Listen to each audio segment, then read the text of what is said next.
ତେବେ ଆପଣମାନଙ୍କୁ ସ୍ୱାଗତ ଜଣାଉଛି ଆପଣମାନଙ୍କର ପ୍ରିୟ YouTube channel all in one. ବନ୍ଧୁ ମାନେ ସିଧାସଳଖ ଦେଖନ୍ତୁ, ଯିଏକି ରହିଛନ୍ତି ଏସ୍ଏମ୍ଇ ବା ସ୍କୁଲ୍ ଆଣ୍ଡ ମାସ୍ ଏଜୁକେସନ୍ ଡିପାର୍ଟମେଣ୍ଟର ସେକ୍ରେଟାରୀ, ଆପଣମାନେ ସମସ୍ତେ ଜାଣନି ଯେ ଶାଳିନୀ ପଣ୍ଡିତ ମ୍ୟାମ୍ଙ୍କ ସହିତ ଶିକ୍ଷକ ସଂଘର ଆଜି ଆଲୋଚନାର ସିଧାସଳଖ ଫୁଟେଜ୍ ଆପଣମାନେ ଆମ ଚ୍ୟାନେଲ୍ ମାଧ୍ୟମରୁ ପାଉଛନ୍ତି। ଏବଂ ତା ସହିତ ମୁଁ ଆପଣମାନଙ୍କୁ ସିଧାସଳଖ ଦେଖାଉଛି, ଦେଖନ୍ତୁ ଯେଉଁ କଥା ସବୁ ଆଜି ଆଲୋଚନା ହୋଇଛି, ଯେଉଁଥିରେ କି ଗ୍ରେଡ୍ ପେ 4200 ଉପରେ ଆଲୋଚନା ହୋଇଛି। 4 ପ୍ରାଥମିକ ଶିକ୍ଷକ ସଂଘ ସହ ଆଲୋଚନା। ଆପଣମାନେ ଯେକୌଣସି ନ୍ୟୁଜ୍ ଚ୍ୟାନେଲ୍ ଖୋଲିବେ ଆଜି ସବୁ ଜାଗାରେ ଆପଣମାନେ ଏଇଟା ଦେଖିପାରିବେ। ତା ଭିତରେ ପ୍ରଥମରେ ଆପଣମାନେ ଦେଖନ୍ତୁ ଯେ ରାଜ୍ୟରେ ପାଖାପାଖି ଲକ୍ଷ ଲକ୍ଷରୁ ଉର୍ଦ୍ଧ୍ୱ ଏଲିମେଣ୍ଟାରୀ ବା ଉଭୟ ପ୍ରାଇମେରୀ ଆଉ ଅପର ପ୍ରାଇମେରୀ ପ୍ରାଥମିକ ଆଉ ଉଚ୍ଚ ପ୍ରାଥମିକ ଶିକ୍ଷକ ଅଛନ୍ତି। ଗୋଟେ କଥାରେ ଅଛି, education is the most powerful weapons which use to change the world.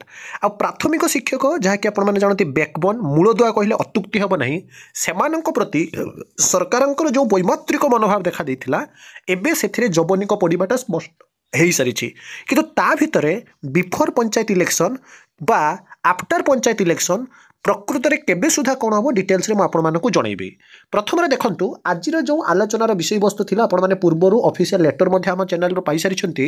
ଆଜି ମିଳିତ ପ୍ରାଥମିକ ଶିକ୍ଷକ ମଞ୍ଚ ସହ ସରକାରଙ୍କର ବୈଠକ, ଯେଉଁଥିରେ ରାଜ୍ୟରେ ଦୀର୍ଘ ଦିନ ଧରି ଲାଗି ରହିଥିବା ସ୍କୁଲ ଗୁଡ଼ିକର ସମସ୍ୟା ଦେଖନ୍ତୁ। ସ୍କୁଲ ସମସ୍ୟା ହେଲେ ଟିଚର ସମସ୍ୟା ହୋଇପାରେ, ଟିଚର ଷ୍ଟୁଡେଣ୍ଟ ସମସ୍ୟା ହୋଇପାରେ, ଟିଚର ପ୍ୟାରେଣ୍ଟ ସମସ୍ୟା ହୋଇପାରେ, କିମ୍ବା ଷ୍ଟୁଡେଣ୍ଟ ସମସ୍ୟା ହୋଇପାରେ। ଏ ସବୁ କଥା ତା ଭିତରେ ଆସୁଛି। ଇତିମଧ୍ୟରେ ରାଜ୍ୟରେ ଯେଉଁ ସବୁ ସମସ୍ୟା ଦୀର୍ଘ ଦିନ ଧରି ଲାଗି ରହିଥିଲା, ବିଶେଷ କରି ପ୍ରାଥମିକ ଶିକ୍ଷାରେ ଚୁକ୍ତିଭିତ୍ତିକ ନିଯୁକ୍ତି, এইটা ଆପଣଙ୍କର ଦେଖନ୍ତୁ ଯେଉଁ କଣ୍ଟ୍ରାକ୍ଚୁଆଲ ଭଳି ଯେଉଁ ଗତି ପ୍ରଥା ଲାଗି ରହିଥିଲା, ତାକୁ ଉଚ୍ଛେଦ କରିବା ନେଇ ଓଡ଼ିଶା ପ୍ରାଥମିକ ଶିକ୍ଷକ ସଂଘ ପକ୍ଷରୁ ବହୁତ ଥର ଆପଣଙ୍କର ଦାବି ହୋଇ ଆସୁଥିଲେ ମଧ୍ୟ ସରକାର କର୍ଣ୍ଣପାତ କରିନଥିଲେ। ଭାରତରେ 22ଟି ରାଜ୍ୟର ପ୍ରାଥମିକ ଶିକ୍ଷକଙ୍କର କେନ୍ଦ୍ରୀୟ ହାରରେ ମୂଳ ଗ୍ରେଡ୍ ପେ 4200 ଟଙ୍କା ପାଉଛନ୍ତି, କିନ୍ତୁ ଓଡ଼ିଶାରେ ତାହା ହୋଇପାରି ନାହିଁ। ଏ ନେଇ ଦୀର୍ଘ ଦିନରୁ ଶିକ୍ଷକ ସଂଘ ଦାବି କରି ଆସୁଥିଲେ। ପ୍ରକାଶଯୋଗ୍ୟ ଯେ ଆଜି ମିଳିତ ପ୍ରାଥମିକ ଶିକ୍ଷକ ସଂଘ ଏବଂ ଗଣଶିକ୍ଷା ବିଭାଗର ବରିଷ୍ଠ ଅଧିକାରୀଙ୍କ ସହିତ ଆଲୋଚନା କରାଯିବା ବୋଲି ବିଦ୍ୟାଳୟ ଗଣଶିକ୍ଷା ବିଭାଗ ତରଫରୁ ଯେଉଁ ବିଜ୍ଞପ୍ତି ପ୍ରକାଶ ପାଇଥିଲା, ଯାହାର ବର୍ତ୍ତମାନ ସମୟରେ ଆପଣଙ୍କର ଆଲୋଚନା ହୋଇଛି। ଏବଂ ଆପଣମାନେ ଯେକୌଣସି ନ୍ୟୁଜ୍ ଚ୍ୟାନେଲ୍ ଖୋଲିବେ, ଦାବି ପୂରଣ ହେବାଟା ସ୍ପଷ୍ଟ ହୋଇଛି। ଯଦି ନ ହୁଏ ଆନ୍ଦୋଳନ ଚେତାବନୀ ଦେଇଛନ୍ତି ସଂଘ। ବିଶେଷ କରି ଯଦି ଆପଣମାନେ ଦେଖିବେ ଯେ ରାଜ୍ୟରେ ଆପଣମାନେ ରିସେଣ୍ଟଲି ମଧ୍ୟ ନବନିଯୁକ୍ତ ଯେଉଁ କନିଷ୍ଠ ଶିକ୍ଷକମାନେ ଅଛନ୍ତି 16,009 ଜଣ, ଯାହାକି ସମୁଦ୍ରକୁ ଶଙ୍ଖେ ବା ଅଟୋମୁହଁରେ ଜିରା ସଦୃଶ ସେମାନେ ଦରମା ପାଉଛନ୍ତି। ସେ ଭିତରେ ଆପଣମାନେ ଯଦି ଦେଖିବେ, ସରକାରଙ୍କର ଏଭଳି ଯେଉଁ ଆପଣଙ୍କର ବ୍ୟବସ୍ଥା ମଧ୍ୟରେ ଶିକ୍ଷକତା ରୂପକ ଯେଉଁ ବୃତ୍ତି ନୁହେଁ କଥା କୁହାଯାଉଛି, କୌଣସି ନା କୌଣସି ଜାଗାରେ ଯାହାକି ଅସୁବିଧା ଦେଖାଦେଇଛି। ଏବଂ ଯେତେବେଳେ କ୍ୱାଲିଟି ଏଜୁକେସନ୍ ବା ଗୁଣାତ୍ମକ ଶିକ୍ଷା କଥା ଉଠେ, ସେତେବେଳେ କମ୍ ଟଙ୍କାରେ ଗୁଣାତ୍ମକ ଶିକ୍ଷା କହିଲେ ଗୁଣାତ୍ମକ ଶିକ୍ଷକ, ଗୁଣାତ୍ମକ ବହି, ଗୁଣାତ୍ମକ ପରିବେଶ, ଗୁଣାତ୍ମକ ବଗିଚା ପାଖରୁ ଆରମ୍ଭ କରି ଇଚ୍ ଆଣ୍ଡ ଏଭ୍ରି ଟର୍ମକୁ ଯାହାକି ସୂଚାଇଥାଏ। ତା ଭିତରେ ସବୁଠାରୁ ବଡ଼ କଥା ଯେଉଁ କଣ୍ଟ୍ରାକ୍ଚୁଆଲ ପରି ଯେଉଁ ଗତି ପ୍ରଥା ବା ଶ୍ରମ ପ୍ରଥା ଥିଲା, ରାଜ୍ୟ ଯେହେତୁ ଏବେ ଆର୍ଥିକ ସ୍ତରରେ ସଚ୍ଛଳ ହେଲାଣି, ଯେତେବେଳେ କି OGCA Odisha government contractual employ association ତରଫରୁ ମୋର୍ ଦେନ୍ 57,000 ଅଫ୍ ଯେଉଁ ଗଭର୍ଣ୍ଣମେଣ୍ଟ ଏମ୍ପ୍ଲୟିଜ୍ ମାନେ ଥିଲେ, ସେମାନଙ୍କର କଣ୍ଟ୍ରାକ୍ଚୁଆଲ ଏବଲିସ୍ କରିଦିଆଗଲା, ସେମାନଙ୍କୁ ରେଗୁଲାର କରାଗଲା। କେବଳ ଆଉଟସୋର୍ସିଂ ହୋଇପାରେ, ଆପଣଙ୍କର କନିଷ୍ଠ ଶିକ୍ଷକ ହୋଇପାରନ୍ତି। ବିଶେଷ କରି ଯଦି ଦେଖିବେ AAW ଯେଉଁ ଆପଣଙ୍କର ଅଙ୍ଗନବାଡ଼ି ୱାର୍କର ହେଲ୍ପର, ଆଶା, ଏଇଭଳି ଯେଉଁ କେତେଜଣ ରହିଯାଇଥିଲେ, ସେମାନଙ୍କର ସବୁବେଳେ ଦାବି ହୋଇଆସେ।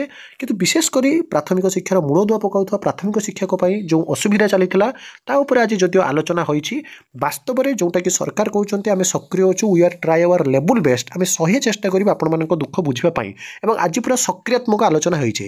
କିନ୍ତୁ ତା ଭିତରେ ଏବେ ପ୍ରଶ୍ନବାଚୀ ସୃଷ୍ଟି ହୋଇଛି, ପଞ୍ଚାୟତ ଇଲେକ୍ସନ୍ 2026 ପୂର୍ବରୁ ଦରମା ମିଳିବ ନା ଆପଣଙ୍କର ପଞ୍ଚାୟତ ଇଲେକ୍ସନ୍ ପରେ ମିଳିବ, ତାକୁ ନେଇ ମଧ୍ୟ ପ୍ରଶ୍ନବାଚୀ ସୃଷ୍ଟି ହୋଇଛି। କିନ୍ତୁ ଏ ତମାମ ଘଟଣା ମଧ୍ୟରେ ଆମେ କହିପାରିବା 2019 ମସିହା ପାଖରୁ ଆଜି ଏତେ ବର୍ଷ ହେଲା ଯେଉଁ ସଂଘର୍ଷ ଲାଗି ରହିଥିଲା, କୌଣସି ନା କୌଣସି ଜାଗାରେ ଦେଖାଦେଉଛି ଯେ ଏ ସଂଘର୍ଷର ଯବନିକା ପଡ଼ିବ, ଏ ସଂଘର୍ଷର ପୂର୍ଣ୍ଣଚ୍ଛେଦ ପଡ଼ିବ ଏବଂ ସରକାର ଏଥିରେ ବିରାମ ଦେବେ। ଏହା ସହିତ କୌଣସି ନା କୌଣସି ଗୋଟେ ବାଟ ଫିଟାଇବାଟା ଆଜି ଗୋଟେ ପ୍ରକାର ସ୍ପଷ୍ଟ ହେଉଛି। ଆଉ ଯଦି ନ ହୁଏ, ପୁଣି ଥରେ ଆଗାମୀ ଦିନରେ ଯାହାକି ବ୍ୟାପକ ଆନ୍ଦୋଳନ ହେବା କଥା ମଧ୍ୟ, ଯାହାକି ଶିକ୍ଷକ ସଂଘ ତରଫରୁ ଚେତାବନୀ ଦିଆଯାଇଛି। तेरे तमाम घटना मध्य आपण मैंने डेफिनेटली कमेंट करूँ जे प्रकृत में जो 2200 ग्रेड पेटा आपण मैंने जो देखिए कौटी 4600 ग्रेड पे अच्छी कौटी 4200 ग्रेड पे अच्छी विशेषकर 28 राज्य और 8टी केन्द्रशासित अंचल 22टी राज्य में 4200 ग्रेड पे जो रोचे एटी कहीं कम रही प्रश्नवाची सृष्टि होती किंतु संपूर्ण भाव आज सक्रियात्मक आलोचना डेफिनेटली आपंकर जहाँकि चुक्ति प्रथा उठा सहित दरमा वृद्धि हबार स्पष्टता मिलूँ किंतु संघ सहित रुहतु सामूहिक भाव में कम करूँ शिक्षकता गोटे बहुत बड़ वृत्ति से वृत्ति को व्रत आकार ग्रहण करी शांतपूर्ण भाव में समस्ते जदि मिलमिशि सरकार पाखे आपर जो प्रोब्लेम रही जनइबे डेफिनेटली सरकार आपन कथा शुणे आउ सब ऑथेंटिक जेन्युइन और ट्रस्टेबल इन्फॉर्मेशन चैनल को सब्सक्राइब लाइक शेयर करूँ विदाय दिंतु एक नुआ वीडियो सहित पुणी थे आप आसबि बंद उत्कर्जन।